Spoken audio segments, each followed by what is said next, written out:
All India Muslim personal law board के अध्यक्ष खालिद सैफुल्लाह रहमानी ने all India Muslim personal law board द्वारा आयोजित वक्फ बचाओ संविधान बचाओ कार्यक्रम में भाग लिया।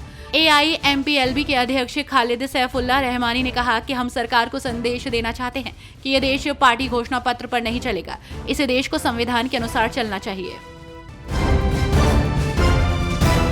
आप नेता प्रियंका कक्कड़ ने बीजेपी पर निशाना साधते हुए कहा कि भाजपा को जनता द्वारा चुनी गई सरकारों का कोई सम्मान नहीं है। वे राज्यपाल, लेफ्टिनेंट गवर्नर के रूप में अपने एजेंट रखते हैं, जिनका काम निर्वाचित सरकार के कार्यों को रोकता है। उन्हें इस बात का अंदाजा नहीं है कि इससे जनता के काम पर कितना असर पड़ता है।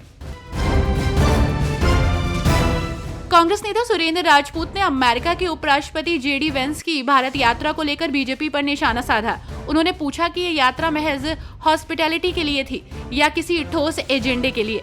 राजपूत ने कहा कि भारत अतिथि देवो भव का देश है, लेकिन असली सवाल यह है कि टैरिफ और फेयर ट्रेड, उन्नत लड़ाकू विमानों की आपूर्ति और डेविड हेडली जैसे मामलों पर क्या चर्चा हुई। जम्मू कश्मीर के पहलगाम में मंगलवार को हुए आतंकी हमले ने सुरक्षा चिंताओं को बढ़ा दिया है। इस हमले में एक व्यक्ति की मौत हुई है और 12 अन्य घायल हुए हैं, जिसमें पर्यटक और स्थानीय लोग शामिल हैं। एक चश्मदीद महिला ने बताया कि उसके पति को गोली मार दी गई जब वो भेलपुरी खा रहे थे। सपा अध्यक्ष अखिलेश यादव ने यूपी में पुलिस पोस्टिंग में जातिगत भेदभाव के आरोप दोहराए और कहा कि डीजीपी के बजाय मुख्यमंत्री को जवाब देना चाहिए। उन्होंने सरकारी वेबसाइट से लिए गए आंकड़ों के हवाले से भेदभाव का सबूत दिया। अग्निपथ योजना, संविदा नौकरियां और शिक्षा के निजीकरण पर भी उन्होंने सरकार को घेरा।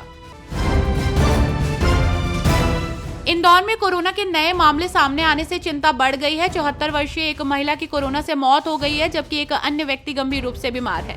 दोनों मरीज अरविंद अस्पताल में भर्ती थे। स्वास्थ्य विभाग मृत महिला और दूसरे मरीज के संपर्क में आए लोगों की जांच कर रहा है।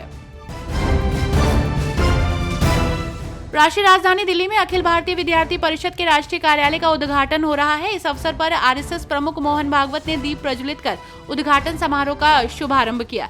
इस अवसर पर RSS के प्रमुख पदाधिकारी, दिल्ली की मुख्यमंत्री रेखा गुप्ता, केंद्रीय मंत्रियों समेत सैकड़ों बीजेपी नेता भी मौजूद रहे।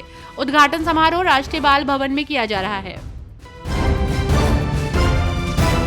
नेशनल हेराल्ड से जुड़ी मनी लॉन्ड्रिंग मामले पर एक तरफ 25 अप्रैल से सुनवाई है, तो वहीं दूसरी तरफ कांग्रेस सुप्रीम कोर्ट के खिलाफ बयानबाजी को भी संविधान बचाओ अभियान का हिस्सा बनाकर सरकार को कटघरे में खड़ा करने की कोशिश में है।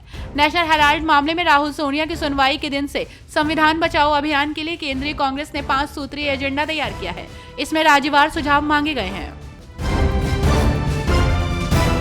जम्मू कश्मीर के पहलगाम में हुए आतंकी हमले को लेकर प्रधानमंत्री नरेंद्र मोदी ने गृह मंत्री अमित शाह से फोन पर बात, उनसे सभी उचित कदम उठाने को कहा।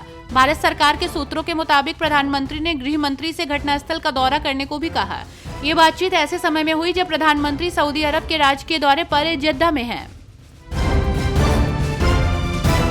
जम्मू कश्मीर के पहलगाम में टूरिस्टों पर मंगलवार को हुए आतंकी हमले की विपक्ष के नेता और कांग्रेस सांसद राहुल गांधी ने निंदा की। उन्होंने कहा कि ये घटना दिल दहलाने वाली है। आतंकवाद के खिलाफ पूरा देश एकजुट है। सोशल मीडिया प्लेटफॉर्म X पर पोस्ट करते हुए उन्होंने कहा, जम्मू कश्मीर के पहलगाम में हुए कायराना आतंकी हमले में पर्यटकों के मारे जाने और कई लोगों के घायल होने की खबर बेहद निंदनीय और दिल दहलाने वाली है। मैं शोकाकुल परिवारों के प्रति गहरी संवेदना व्यक्त करता हूँ। घायलों के जल्द स्वस्थ होने की आशा करता हूँ।